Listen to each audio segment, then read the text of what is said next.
gentlemen, you're welcome to another thrilling episode on the Seamless Podcast powered by Seamless HR. I am your host, Michelle Adamu, and I have an amazing guest with me today. His name is Joel Moses Babatunde, popularly known as Oga HR.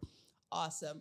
Oga HR is a talented HR professional with over a decade of experience in the field. He is passionate about transforming traditional HR processes, and leveraging innovative solutions for the future. He's also passionate about challenging traditional perceptions of HR.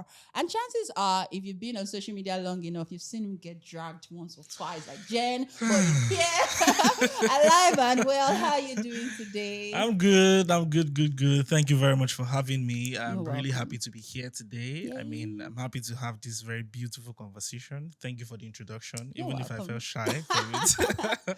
But then it was a beautiful one. Thank you so much for having me. You're welcome. You're welcome. So thank you so much. And today we are going to be basically discussing and sharing performance enhancing acts. You may be a team leader, you may be managing personal projects right now, and you're thinking, how can I optimize my performance? How can I manage my time better? How can I focus better or even lean on technology to optimize my workflow? Today, we're going to be discussing all of this to help you on the Seamless Podcast. So, yeah, let's get right into it. Are you ready? Yeah. Say Born ready. something. Born ready. I love it. So, my first question for you, in understanding how to be productive, it's also crucial that we even know what productivity is. So, in your words, how would you define productivity? Putting a defined definition is a problem. I mean, even when I was in school, I was very terrible with definitions, right? But I'd like to explain it like this. So, a lot of times, employees would always misconstrue or use two things interchangeably, basically, right? People feel like effort equals results. Or sometimes they feel like effort is what gives results, or effort is productivity at the end of the day. But a lot of times, what people don't understand is in the world of work, we don't really care about efforts, right? You can cry about your efforts. Oh, I put in this effort. I put in so much effort. What we really care about at the end of the day, in the grand scheme of things, is results, right? So, the work that you're putting into what you do on a daily basis, is it coming out resultful at the end of the day? That's what you can now define as being productive as someone who is working, basically. Wow. So productivity equals results. Brilliant. Thank you so much for that. So it's not just about doing a lot of things. What's the result of those things You are doing Okay. exactly.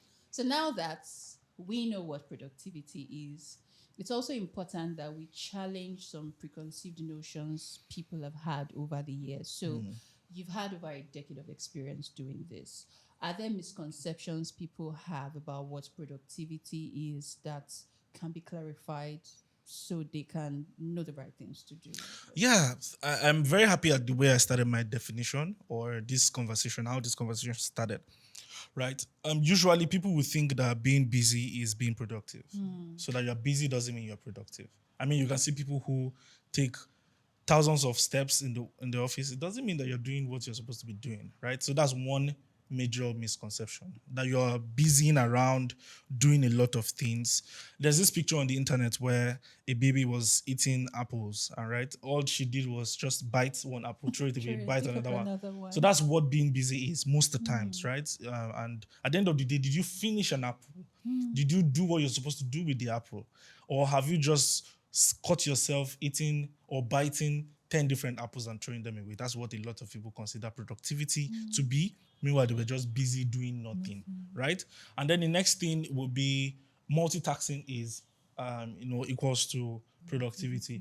I promise you, not everybody is a good multitasker, if I want to use that word, basically. I agree. So that you see a lot of people doing multitasking on a particular project or a couple of projects or myriads of projects, and you think you can just easily fit into that box, then you are telling yourself a very, very, very big lie.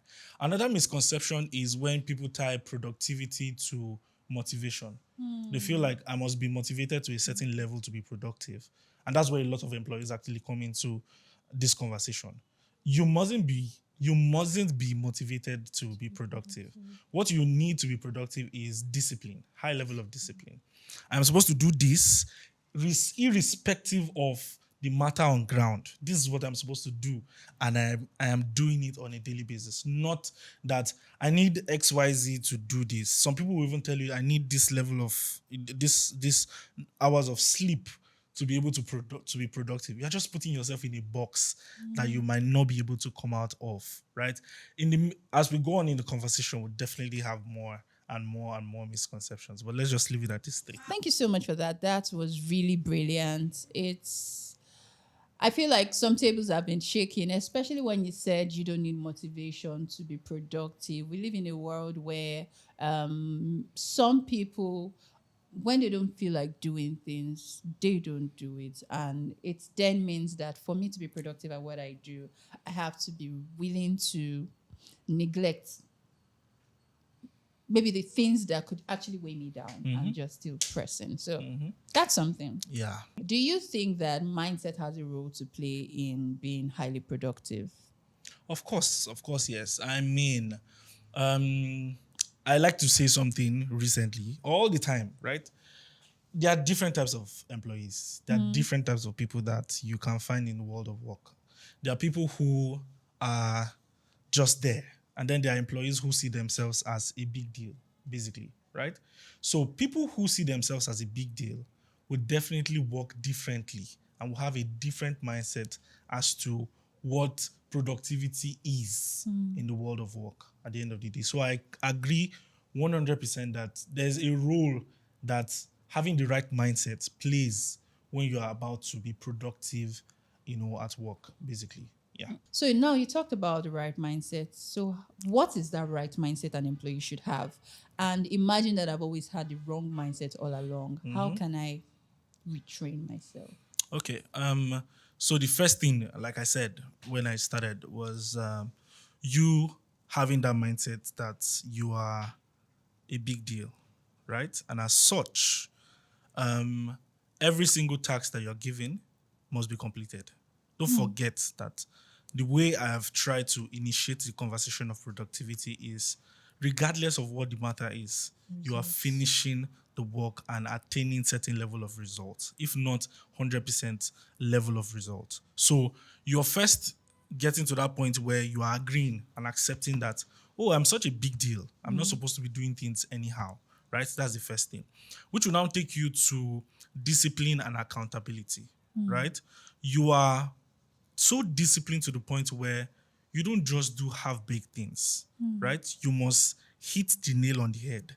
If you're asked to do X, Y, Z, you try as much as possible to do it and even find better ways to do it, right? That's where you can now say, yes, you are disciplined. You are disciplined to the level where you are attaining productivity and accountability. I mean, you don't have to work like someone who is being watched, via CCTV, or there's a camera on you and all of that. You're doing it because you know that you're such a big deal. Yeah. And you want to be only attached to impeccable work, right? So you can see how the mindset of you being a big deal is now taking you to you being disciplined to remind you of that thing, right?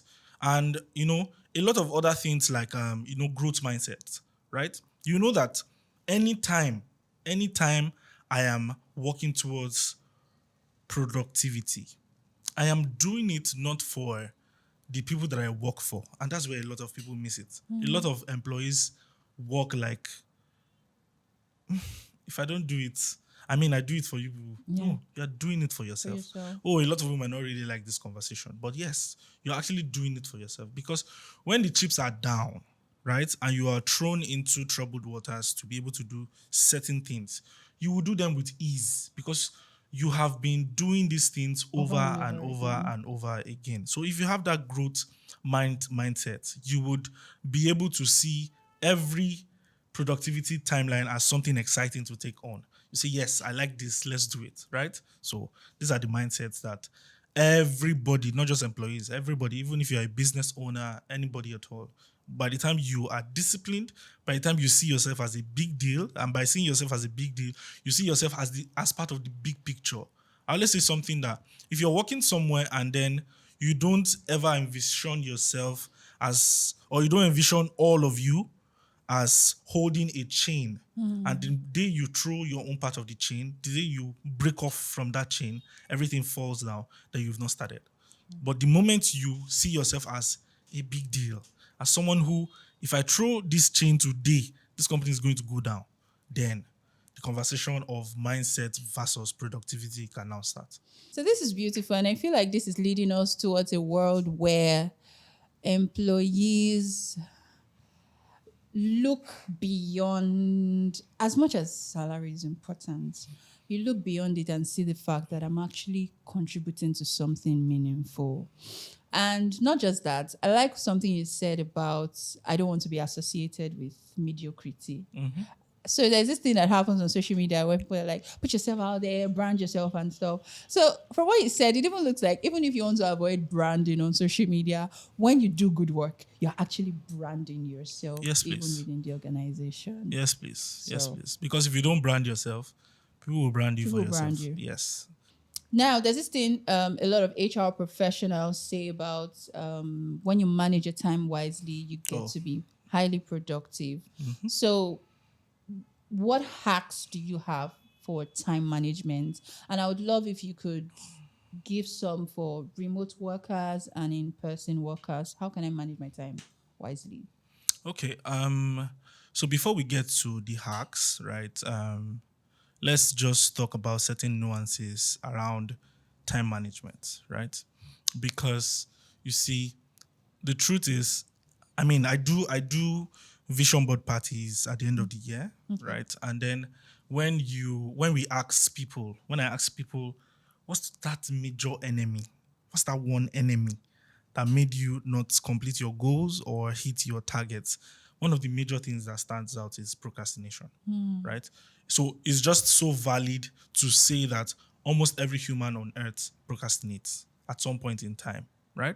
So now, how do you now want to manage procrastination versus time management? That's where I think the conversation should even start from, Okay. right? Because a lot of times people don't know what to actually focus on now True. and what to procrastinate about, right? So there are a couple of hacks and we're going to talk about them.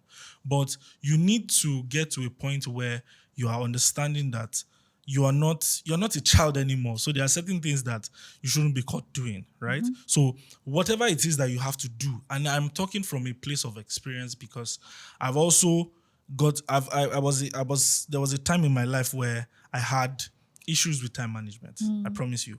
And there are two major steps that I took. And I feel like even if people feel it is too mundane, it is too traditional, is still one of the best hacks when it comes to time management. You see, when you write your to-do list, True. very important. And you know that at the end of the day, you are coming to your to-do list to mark. So you cannot take the conversation a bit further. To do, must do. Okay. Right? So you know that I can make do with this ones if I More don't like finish them and move them to prioritization. the next day. But I must do them today. Okay. So it means that if I have, say, a couple of tasks, say 10 tasks, and I have 5 to dos and 5 must dos, and I click all my 5 must dos and do like maybe 3 to dos, and I have just 2. I can still pat myself on the back and say, you know what, I take these ones to the next day. All right. So these are very, very important things. Now, you can now also get to a point where this paper and pen thing is not working for you. So you like applications and all of that. Oh, there are now some very textbooky, hacks, apart from your normal brick and mortar writing, what you're supposed to do on a daily basis to make sure you are doing it. There's the Pomodoro technique, right? Where because a lot of people now, we throw this ADHD around a lot. So let's also all accept that close to procrastination, a lot of us have ADHD. We can't focus on things. We can't sit down and complete the tasks. How about you do that thing where you work for the next 25 minutes, right? You are focusing on this task 25 minutes. And after 25 minutes, you can set your timer. That's another level of really making sure that you are doing the work, right? You set your timer, 25 minutes mark, and then once it's 25 minutes, it rings, the alarm goes off, and then you take a break for 5 minutes, and then you come back to the task again, do another 25 minutes, you take another break for 5 minutes. You see, it is better than you just moping around, because see what a lot of people do. when they say they want to be productive today. I have a list of things to do. I want to do a lot of things. In fact, the fear of doing a lot of things Will stop you from first doing consumes it. them. Yes. It first consumes them, and then they catch themselves just reminiscing, going over it, writing. They're just there 1 hour, 2 hours, 3 hours, 4 hours. You Nothing. don't do anything at the end of the day. But when you take it bit by bit with this technique, Mm-hmm. right, where you know that 25 minutes, this next 25 minutes, I am doing the actual work. And then, say for instance, you have 100 meals to clean up. And the first 25 minutes, I'm taking, say, maybe 15 meals, right? Mm-hmm. And another 25 minutes, I'm taking another 15 minutes. You are actually doing it. So now, another thing we are now introducing to this conversation of productivity is now embracing step by step achievement over just clearing the goals at once, because not True. everybody can do that, True. right? There's also the Eisenhower, is it Eisenhower technique now, right, where you would differentiate your tasks according to how important and urgent that they are, basically. So there are times where some tasks can be important and urgent. Some tasks can be important and not urgent, right? So the ones that are important and urgent, you know that you're supposed to be focusing on it right now. The ones that are important but not urgent can wait maybe till like towards the end of the day. Then they are the ones that are not important but urgent, right? Focus on it. Those are the ones you can delegate, right? Those are the ones you can outsource to people, right? Then the ones that are not important and not urgent, please just scratch that and throw it away. By the time you do all of these things, you put them together, you make sure that you are actually doing the work. Then you can now tap yourself on the back to say, I've had a productive day. Because a lot of people get back home, they are tired, but if they can actually pinch themselves and try to replay what they've done the entire day, you will see that they've not actually done a lot of things. Sometimes you've not even done anything. And that's why that's funny conversation of the entire 24 hours I was working, I was so busy, I even forgot to eat. It's a lie. If we had a hidden camera watching, taking stock of what you're doing on a daily basis, you will discover that there was this 3 hours, 4 hours, 5 hours locking around somewhere. Maybe that was where you had time to be fighting on Twitter. Maybe that was where you had time, To be dragged on to be Twitter. dragged on Twitter like me. That's so insightful. Thank you so much. And I think I want to understand, because you talked about the fact that you shouldn't always lean on motivation to be productive. Yeah. Do you think there is also a place of tying rewards to productivity, or Time reward. tying rewards to Oh, productivity? yes, please. Yes. Very important. Very, very important. Reward doesn't have to be something really big. It can be as little as, I've done a very good job.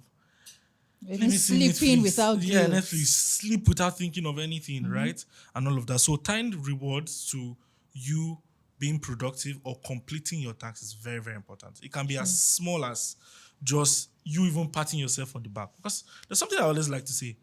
Imagine that all your body parts are labor workers. You know, labor workers that can strike at any point. And then you wake up tomorrow morning, your hands and your legs are saying, today, I'm not going anywhere. You try to move your hand. You're trying to move your legs. Your legs are saying, me, for this place, I'm not Go moving. nowhere.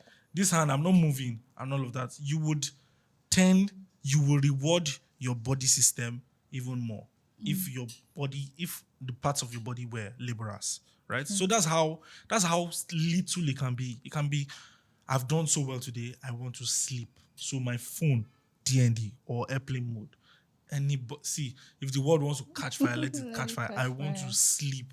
I want to give my body good rest. You will see that when you start doing things like this, as little as it sounds, you would feel more happy every month. So the mind has a very beautiful way of working, especially when it knows that there's a reward attached to it. It will definitely do it. So yes. Wow.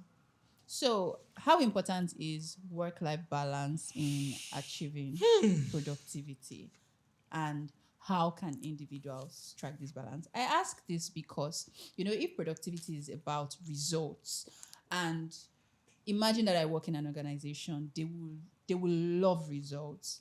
But I also have to find work-life balance. And if I have to find that balance, maybe the results will not be coming as often as it should. So how do I?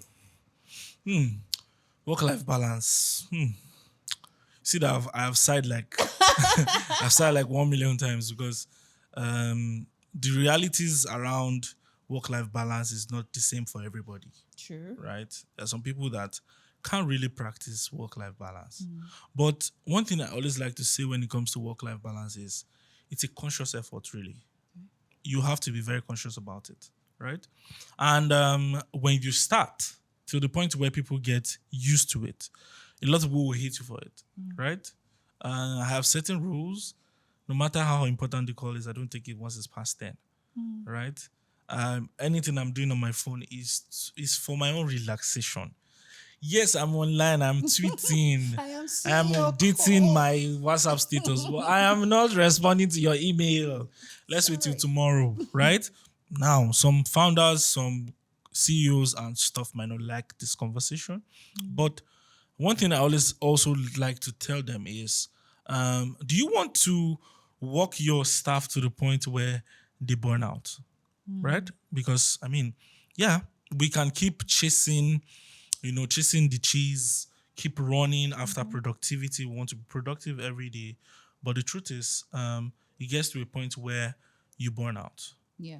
And burnout it's not even a joke, right? Because I always tell people, if burnout is that thing you after sleeping 2 days or after sleeping some hours of sleep and it's gone, that's not burnout, That's not burnout. right? Some people die from burnout. Some people get stroke Resign. from burnout, right? Some people just zone out and they don't even find purpose in what they are doing anymore and they resign true. from burnout, right? Depression from burnout. So there's a lot. So work-life balance is something that you have to be very conscious of. But again, I mean, some companies will not really like this, some founders will not like this. I mean, some people who are you know are too hard on themselves too will not like this conversation. But to founders, to companies, to CEOs, and all of that, you should also take learnings from what some of your counterparts are doing. There are people who sort of ingrain this work-life balance into their work, their everyday work, right? Work-life balance goes as far as how much intentionality you are putting into your staff's well-being. But for the employee, the everyday employee listening to me and watching this right now, work-life balance is your prerogative, right? It depends on how much importance you put on your rest, how much importance you attach to you maintaining and regaining your sanity after every day. I mean, work-life balance also boils down to taking your leave. See, every time you take an actual leave, right? Not the leave that you take and you're still working. There's this way you come back to work highly refreshed, and then you are ready to take on more tasks, do more. So, yes, work-life balance is very, very instrumental to being productive. Now, let me now introduce the second aspect of the conversation. I knew The fact that work-life balance, like I said from the beginning, is not the same for everybody. Some people cannot afford it, right? Certain jobs that you do, certain industries that you belong to. Say, for instance, you are in e-commerce. E-commerce never sleeps. True. It's always counting 24/7. with the pulse. It's always going on. So you can't, in a place like that, say, I will not attend to my email at certain times, right? It might be an escalation that you have to focus on. You understand? So in cases like that, work-life balance might not be able to, happen. But if it's something that you can work on, if it's something that you can force, I promise you, it's a conscious effort you must take because it's a good thing at the end of the day. Yeah. Yes. Work-life balance is a good thing at the end of the day. Yes. And it's also something you have to do consciously as an employee. And as an employer, you have to create an enabling environment for it. So in case your employer has not seen this podcast, please direct this link to them. Thank you. Let them see it. It's a guy Charles. So now let's wrap up productivity. If you were to give one hack that has worked for you to be productive, what is it? One hack. I feel like In the entire conversation, I've shared some of them. Okay. So, but then one major hack for me when it comes to productivity is um, I don't necessarily strive for perfection, right? It might sound like I'm conflicting myself, but I don't necessarily strive for perfection. I want to do it and make sure that I am done with it, right? Rather than waiting for when I am ready for, when I'm ready to birth a perfect work.